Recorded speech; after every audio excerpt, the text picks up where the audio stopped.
I'm Harry Binswanger, the HB in HBTV. Today, my guest is Keith Lockitch, who is Vice President of Education at ARI, the Ayn Rand Institute, and a senior instructor in the program there. Welcome, Keith. Hi, Harry. Thanks for having me on. My pleasure.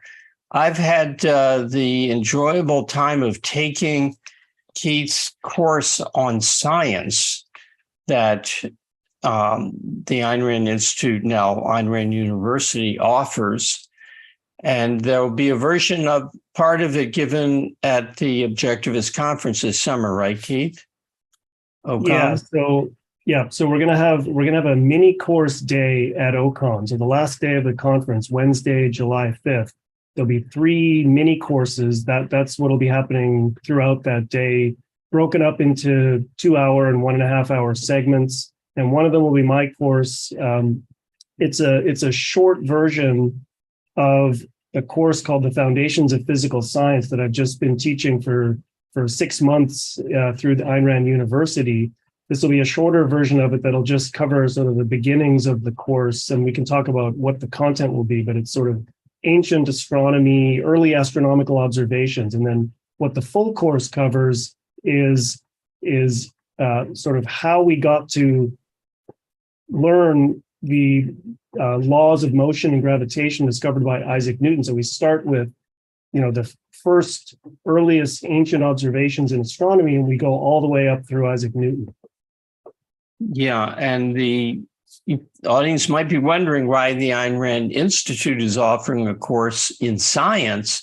And the reason is that it uses a special methodology that is based upon Ayn Rand's theory of knowledge as hierarchical. Explain that methodology a little bit. Yeah, I think it's something that people don't necessarily know, that Ayn Rand had really original and deep things to say in the field of epistemology, a lot of new things to say about how we acquire knowledge, how we validate our knowledge, and how our conceptual knowledge is related to perceptual observation. I think one of the radical principles, and when you hear it, it seems like it shouldn't be radical, but the fundamental principle of the objectivist view of knowledge is that the starting point for all knowledge is perceptual observation. So everything we know ultimately derives from perception. And, That ties in with my lecture at OCON this summer, which is on the philosophy of mathematics. And the theme of the talk is that mathematics is based upon perceptual content. It's an inductive science at its root, however many deductive steps there are once you get going. But the basic concepts like quantity, number, measurement, unit are all based upon perception and derived from perception. Yeah, and thanks to the negative influence of Plato, the contrasting view that is still widespread today is that we have innate ideas that we derive truths by induction from some kind of higher dimension like Plato's world of forms. But in contrast to that, Ayn Rand's view, and ultimately this comes from Aristotle, that all knowledge begins with sense perception.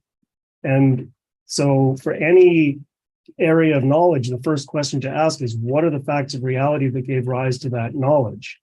Well, I know you have a slide prepared from the course, taken from the course, to show what we start with in the science of astronomy. So why don't you put that up? Yeah, well, so let me just set this up. So in the context of the course in history of astronomy leading up to the laws of motion and gravitation, something that everybody, quote, knows is that the Earth is one of the planets in our solar system that orbits the sun once a year, rotates on its axis once a day, right? This is something we all take for granted, as something everybody knows. But the question is, how do we know it, right? And ultimately, as we're saying, that knowledge too rests on perceptual observations of the sun, the moon, the stars, the planets. It rests on things that we see when we look up in the sky. But, the thing is, if you look up in the sky, this is what you see, right? So if you go out at night and you look up and it's a clear night, this is what you see. And so the question is, can you explain how do we go from looking up at this to the knowledge that we have today about the solar system, right? That's what it really needs, to start with perceptual observation. If you can't trace those steps from, looking up at the night sky and making perceptual observations all the way up through the laws of physics that Newton discovered, then you can't really say that that's knowledge in your mind. And so that's the goal of the course, and that's what we do. We start with this, and we go all the way up through Newton. So can you show us the kind of thing that we would conclude from perception and how we would get there? Yeah, I think the best example is something that comes up fairly early in the course, and that's the concept of a planet. How do we know that there are such things as planets? Where did the concept come from? What are the facts of reality that gave rise to the concept of planet? Now, where this comes from is you look up at the sky, you look up night after night, and you see this, as we just saw, this huge field of stars. And just like the sun and the moon, over the course of the night, everything in the sky, moves from east to west. It rises in the east, moves across the sky, and sets in the west. And the stars all maintain their positions relative to each other. So you see the exact same pattern of stars, moving across the sky, and it sort of changes over the course of the year. But we see the familiar patterns of constellations, Orion and, the Big Dipper, and for people who are into astronomy, you learn all these constellations. And the reason you can learn their names and become familiar with them is because they stay exactly the same relative to each other. It's like it's pasted on a sphere, and that sphere is rotating around night after night. Now, what happens is if you look carefully enough, I'm going to share my screen again.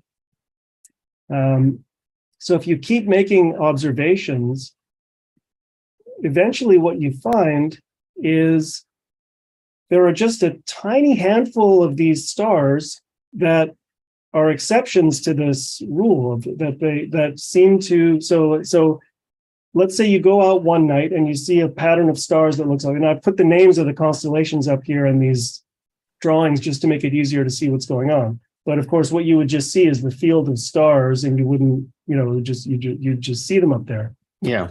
Then you look one night and they look like this, and then you go out a couple of weeks later, and you go out at a time of night when the stars are in exactly the same position, so relative to the horizon. So, Orion and Gemini have just risen in the east, let's say, and so they're in exactly the same position. But notice this. So you see one of these stars has changed positions, right? So of all the stars in the sky, I'm going to go back. So you see it here one night, and then a couple of weeks later, you see it here. Okay. Yeah, you see the little dot in this little red. Yeah, this little red guy. This little red guy was here, and then it was here. Yeah.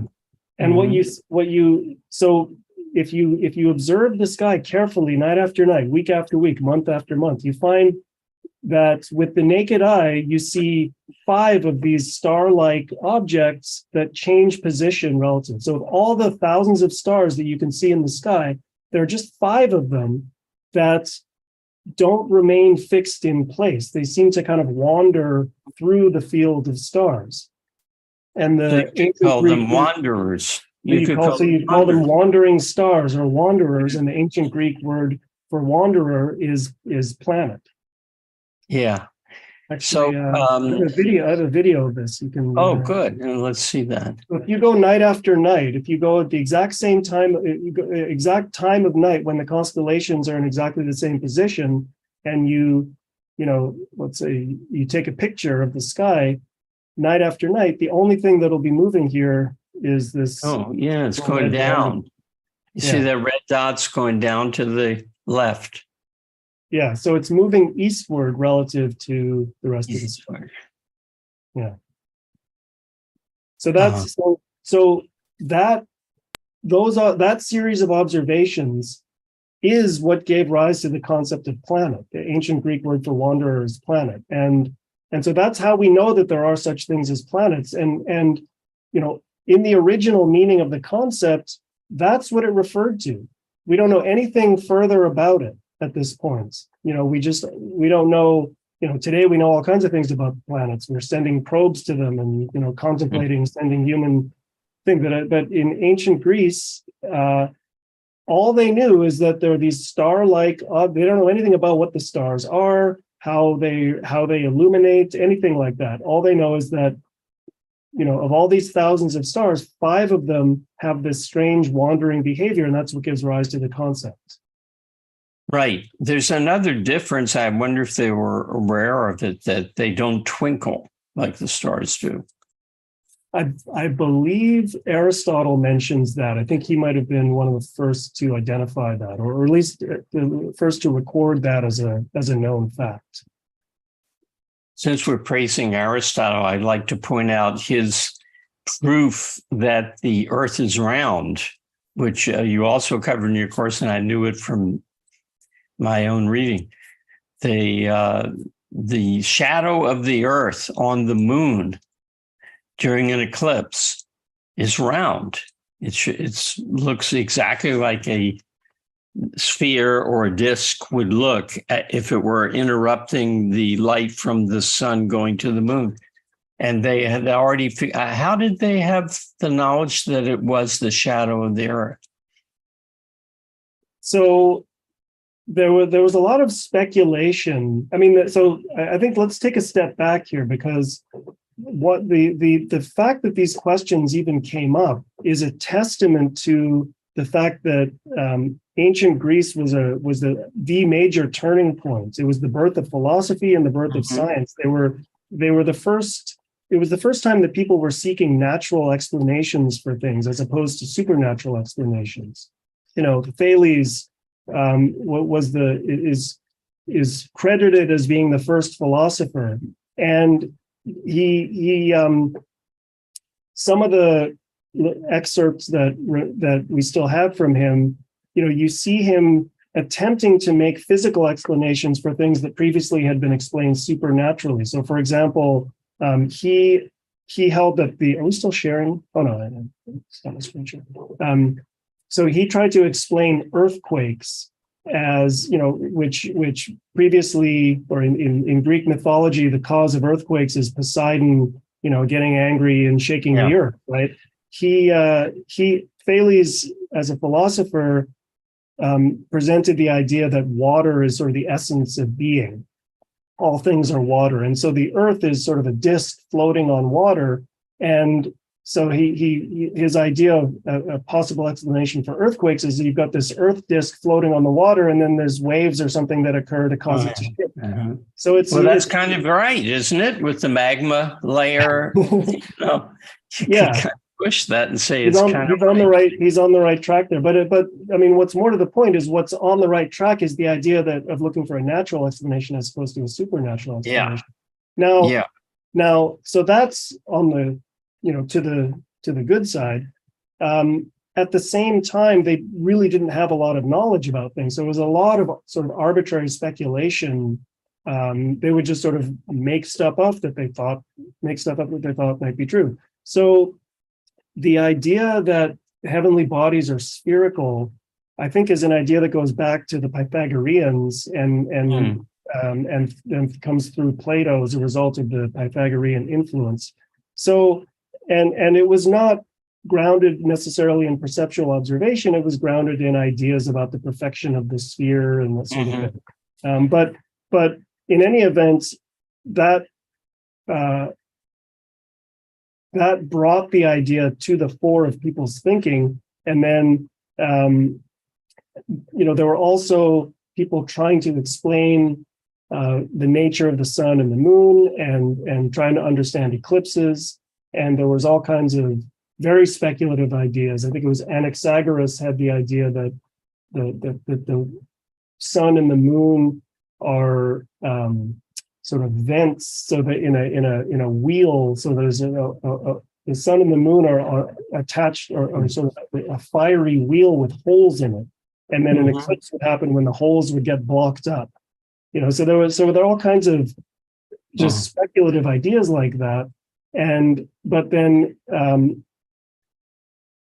once you had the idea of trying to prove things based on perceptual observation, you have Aristotle giving physical observations and arguments showing that the Earth is a sphere. The shape of the eclipse was one part of it. He knew about how the stars change when you move north or south.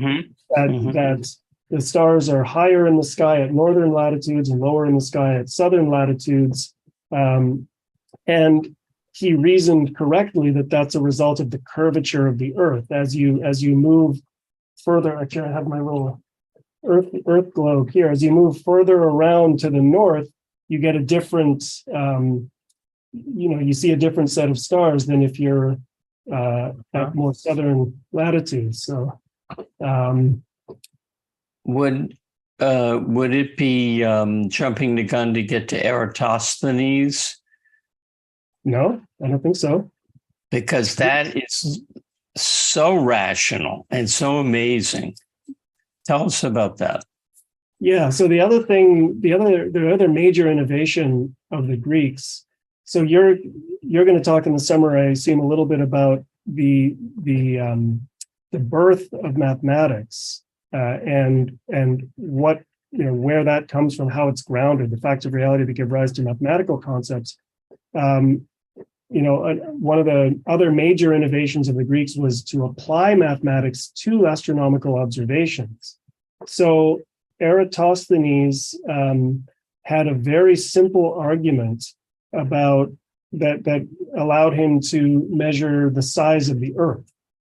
So basically, partly as a result of his knowledge of astronomy, he knew that on the summer solstice, so the position of the sun changes in the sky over the course of the year, and the summer solstice, it reaches its northernmost height in the sky. And so if you're right on the Tropic of Cancer or Tropic of Capricorn, but whatever that, on the summer solstice, the sun will be directly overhead. So the light from the sun is shining exactly vertically. So Eratosthenes knew that in the Egyptian city of Syene, which is quite a bit south of, so he was in Alexandria, right on the delta of the Nile, right at the Mediterranean. But Syene is south enough that it's right on the Tropic of Cancer, and so on the summer solstice, the sun is shining vertically. Now, in Alexandria, if you put up a vertical stick, the sun makes a shadow. And the reason it makes a shadow, well, again, we can look at it here. So if you're, if the sun is shining vertically here, and then you're over here, those rays are going to make a little bit of a shadow. I don't know if you can see that. And so by measuring the angle of the shadow, you can therefore get an estimate of the curvature of the Earth. And if you know the distance between Alexandria and Syene, then you can use that to actually calculate the circumference of the Earth. And I mean, apparently his measurement was accurate enough, and their estimate of the distances were accurate enough that he was within, I think, 5 or 10% of the actual value. So just from a very simple argument and a simple measurement, you can measure the size of the Earth. You have to understand that going in, they didn't know whether the answer would be it's 2,000 miles around or 200,000 miles around. It's 25,000 is the actual circumference, and he was able to get pretty darn close to what it was. It's absolutely amazing. Yeah. And that comes from a culture of reason and accepting reality as a source of knowledge. That was the innovation of all innovations. Then the Greeks made it. I was thinking of Thales. He's supposed to have predicted an eclipse. So he was an astronomer as well, and a financier. He cornered the wine press market, according to the story. Yeah. I've seen one source that questions whether someone at Thales' time would have had the knowledge, there would have been enough knowledge to be able to predict, because I believe it was supposed to be a solar eclipse, those are even harder to predict than eclipse. So I think it was. Yeah. But your point you could make all kinds of arguments like that turn out to be false. In other words, you couldn't have Stonehenge with the technology they had then. You couldn't build pyramids with just slave labor like that. But once it's done, you realize that there are other ways of doing things. Yeah, that's true. So, did I interrupt? Go ahead if you want. Well, you were talking about it sounded like you were starting to talk about the difference between the ancient Greeks versus the cultures that came before, and that was something I wanted to bring up, because that's really what made possible the development of science and everything we have today. I think people we take the legacy of ancient Greece for granted so much that it's hard to imagine the mindset of people that came before the ancient Greeks. And this isn't to criticize them. It's just that their knowledge was more primitive, and they didn't make the innovations and the discoveries that the Greeks made. So the Egyptians and Babylonians, for instance, they were very attentive to the motions of the heavenly bodies. They kept written records of their observations, and they knew a fair bit about the cycles of the sun and the moon. They had observations of the planet Venus going back to 700 BC. They're recorded observations. But I think it's important to understand that at the same time, they had no real understanding of what they were seeing in the sky. Their whole worldview was mythological, supernatural. They were looking at their gods, basically. So even though they had a fair bit of knowledge about the motions and the cycles that they were seeing, they had no understanding of their actual identity or the nature of these bodies, and that's what the turning point was in ancient Greece. Also, in terms of epistemology, I read an article in Science Magazine many years ago about a survey in India that was done of school children who were getting a Western education, but had still the traditional myths. When asked, what is thunder, they said the noise made by the discharge of electricity in the clouds. And then other students would say, and it's the noise made by Indra's bangles as she dances. And everyone would nod yes to that too. They accepted contradictory explanations, a mythological one and a scientific one, which had nothing to do with each other, were completely contradictory, but they didn't have the principle of non-contradiction. And they weren't troubled by it at all. I mean, what I found interesting in preparing for this course was learning about they would have different mythological explanations for the same thing, bothered by the contradiction. So the stars are simultaneously, a giant cow straddling the earth, and it's also something else, and So the idea of seeking natural explanations, the idea of natural causality, the idea of logical consistency, that there can't be contradiction. So these are discoveries made by the ancient Greeks, and then within a period of 500 years or so, basically the first attempt to create a mathematical have a mathematical understanding of the heavenly bodies was made by Eudoxus in 350 BC, around 350 BC. So he tries to model the motions of the stars and the sun and the moon and the planets as nested spheres that rotate within each other, and that can account for the. It's not super accurate, but it's the first time anybody tried to do it, and it's an amazing achievement that he could reproduce some of the major features of the motions just with this model of nested spheres. Mm-hmm. So from that time, around 350 BC, up through Ptolemy in around 150 AD, so a period of about 500 years, you go from basically knowing nothing and having the first attempts to create a mathematical model up to having a very elaborate and sophisticated mathematical model that can predict the locations of the planets to within a degree of accuracy.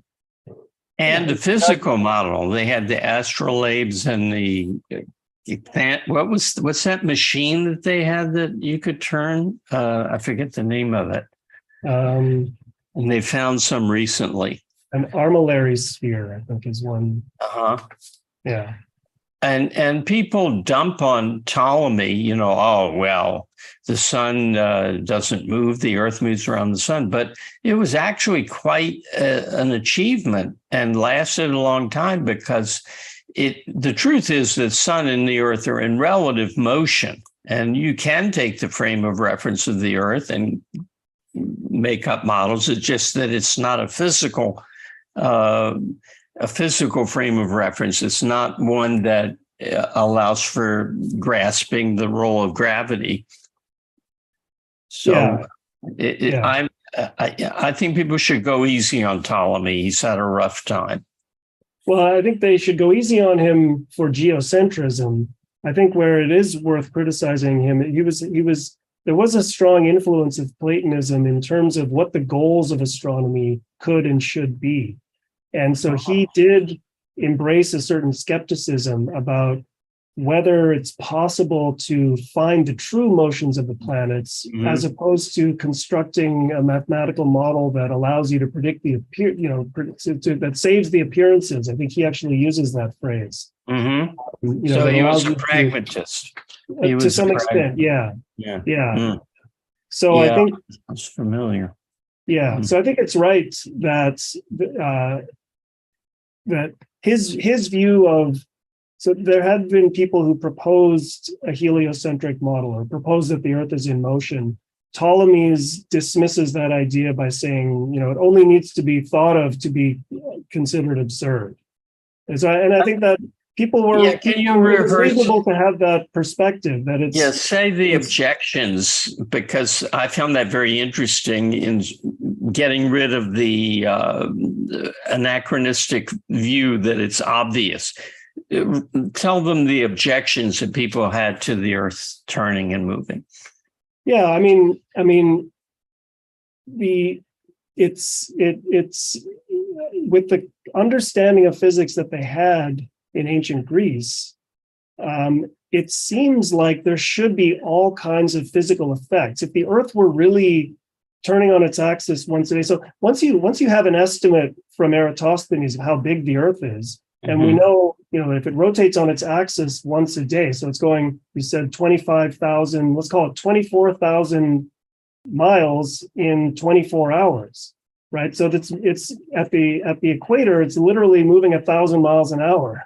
Right. And if you calculate, if you have some sort of estimate of how far away from the sun it is, which there were rough estimates that weren't very accurate going back to Aristarchus, and you calculate what the orbital size of the Earth would be if it were moving around the sun, it's even faster. It's more like 10,000 miles an hour. So what you're asking people to believe is that this Earth that we're standing on, that's the very definition of solidity, and for all intents and purposes, I mean, it seems like the definition of immobility. And we were asking us to believe that it's moving at more than 1,000 miles an hour. And then, people would assume that there'd be all kinds of physical effects that we couldn't help but notice. I mean, why aren't there, powerful winds blowing us off the earth? And if you throw a ball up into the air and then you're moving at 1,000 miles an hour, why doesn't it land 50 feet away from you? So, and these are, and until you get to Galileo in the 17th century, you don't really have good answers to these questions. And so it's completely reasonable for people to conclude that it makes absolutely no sense for the Earth to be in motion.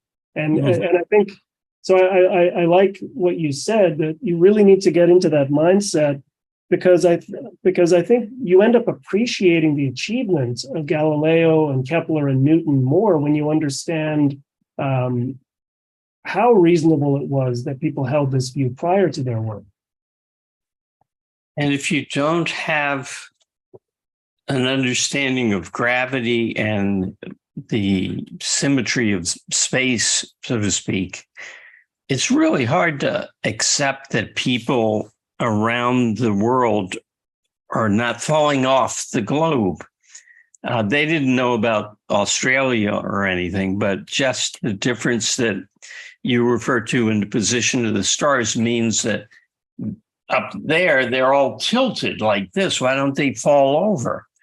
And we know the answer to that because we're after Newton. And we understand that gravity pulls towards the center of the earth, and that what's up is what's the other direction from the center of the earth, not some fixed thing. But we had to learn that, and they didn't know it. Well, I think here's another opportunity to praise Aristotle, because he understood that the earth is a sphere. And in his physics, the center of the earth is the natural place for heavy things to. So, but he understood. So they didn't know about Australia, but they did.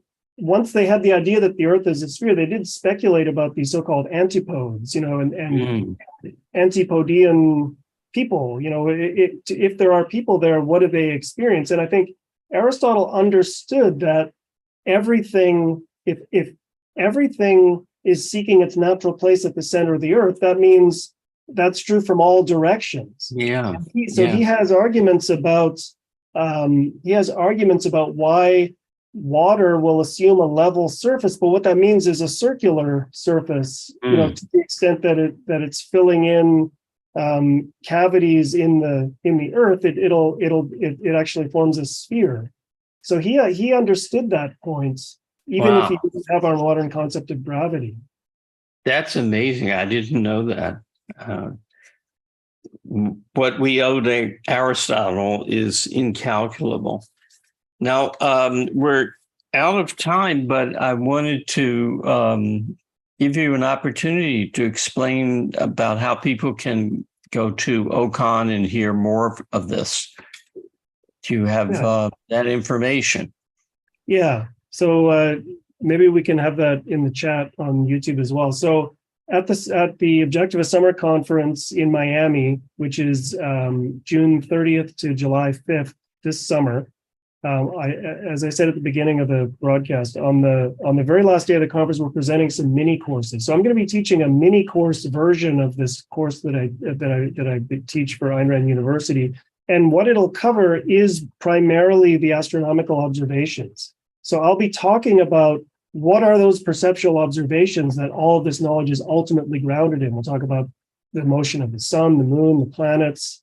We'll talk about where our concepts of time come from, whether it's the week or the day, the month, the year, all the seasons, what facts of reality give rise to all of those concepts and the original formulations of our calendar.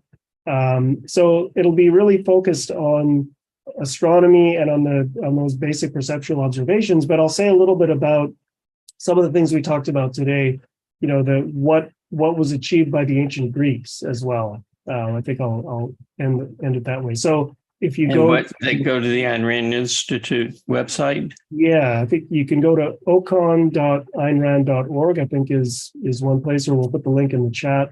So you can register for the conference, and then my course will be one of the courses offered on the last day of that.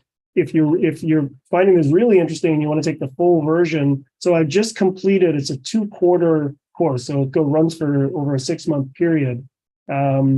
And it covers everything from ancient astronomy, as I said, all the way up through the scientific revolution, through Copernicus, Kepler, Galileo, and it ends with a whole discussion of Newton and his achievements. We will offer that course again. We haven't exactly decided when it'll be offered again, but it will definitely be offered again through Ayn Rand University. So there, if you go to university.aynrand.org, you can learn more about the course, what was taught, and then when it's announced, when it'll be offered again, that information will be there and you can sign up. So if you want to learn basic science the right way and see the difference from the way we were all taught, you should take this course. I've taken it 2 times. I missed a lot of classes, but I'm making them up through the recordings. And it's, I was one of the people urging Keith to give it the second time. So I am a personal recommender of this course. It's a great thing. Thank you, Harry. Well, thank you for coming. And we'll maybe continue this in another session, maybe after you've given the OCON mini course. You could come on and talk about how it went and what you learned and what the students learned. That might be a terrific thing to do. So thanks, everyone, for coming. And we'll see you next week, or at least I will. Keith won't be here, but I'll see you next Monday at the same time. Goodbye for now. Thanks, Harry.